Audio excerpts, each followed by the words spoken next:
பாரதிய ஜனதா கட்சியின் சார்பில் எங்களது தேர்தல் பணியை விரைவுபடுத்தி இருக்கிறோம். அதனால் எல்லா தேர்தல் தொகுதிகளுக்கும் பொறுப்பாளர்கள் நியமிக்கப்பட்டிருக்கிறார்கள்.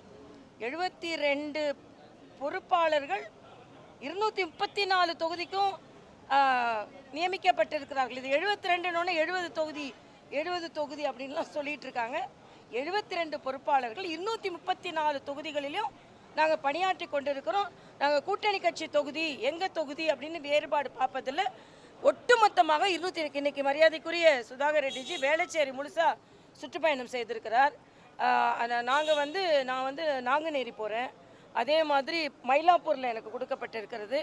அதனால் இன்றைய காலகட்டத்தில் பாரதிய ஜனதா கட்சி தேசிய ஜனநாயக கூட்டணியின் வெற்றிக்கு எவ்வளவு பாடுபட முடியுமோ அந்த அளவுக்கு நாங்கள் எங்களது பணியை ஆற்ற இருக்கிறோம். அதற்கான வழிகாட்டுதல் தான் எங்களுக்கு கிடைத்தது. சார், எச் ராஜா அப்புறம் அண்ணாமலை அவங்களுக்கான அந்த விலைக்கு கேட்டிருந்தாங்க, அது மாற்றி கொடுத்தாச்சா?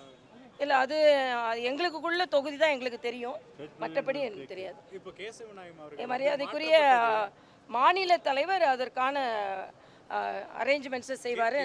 அவர்கள் மாற்றப்பட்டது பல்வேறு விமர்சனத்தை ஏற்படுத்தியிருக்கு. இல்லை, இதில் ஒரு விமர்சனமும் இல்லை. முதல்ல அவருக்கு நாங்கள்லாம் நன்றி உள்ளவர்களாக இருப்போம். 11 ஆண்டு காலம், அதுவும் குறிப்பாக நான் மாநில தலைவராக இருக்கும்போது தான் அவர் சங்க பணியிலிருந்து அரசியல் பணிக்கு வந்தார்.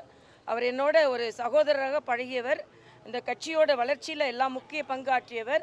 எந்த விமர்சனமும் இல்லை. இது யதார்த்தமாக எப்படி சங்கத்திலிருந்து திடீர்னு 2015வது ஆண்டு இங்கே மரியாதைக்குரிய மோகன்ராஜு அவர்களுக்கு உடல்நிலை சரியில்லாமல் ஆக்சிடென்ட் ஆனோன்னு வந்தாரோ அதே மாதிரி இன்னொரு சங்கத்தில் இன்னொரு பணிக்கு, இதை விட முக்கியமான பணிக்கு போகிறார். அதனால் இது ஆர்எஸ்எஸில் இது ஒரு எப்போவுமே ஒரு சிஸ்டம், அந்த சிஸ்டத்துக்குள்ளே தான் அவர் வந்திருக்கிறாரு, அந்த சிஸ்டத்தில் தான் அவர் போயிருக்கிறாரு. அதனால் இதில் எந்த விமர்சனமும் இல்லை, எந்த குற்றச்சாட்டும் இல்லை. குற்றச்சாட்டை சொன்னால் அவரோட 11 ஆண்டு கால பணிக்கு அது ஒரு நன்றி உள்ள தன்மையாக இருக்காது. அதனால் அவர் இல்லை,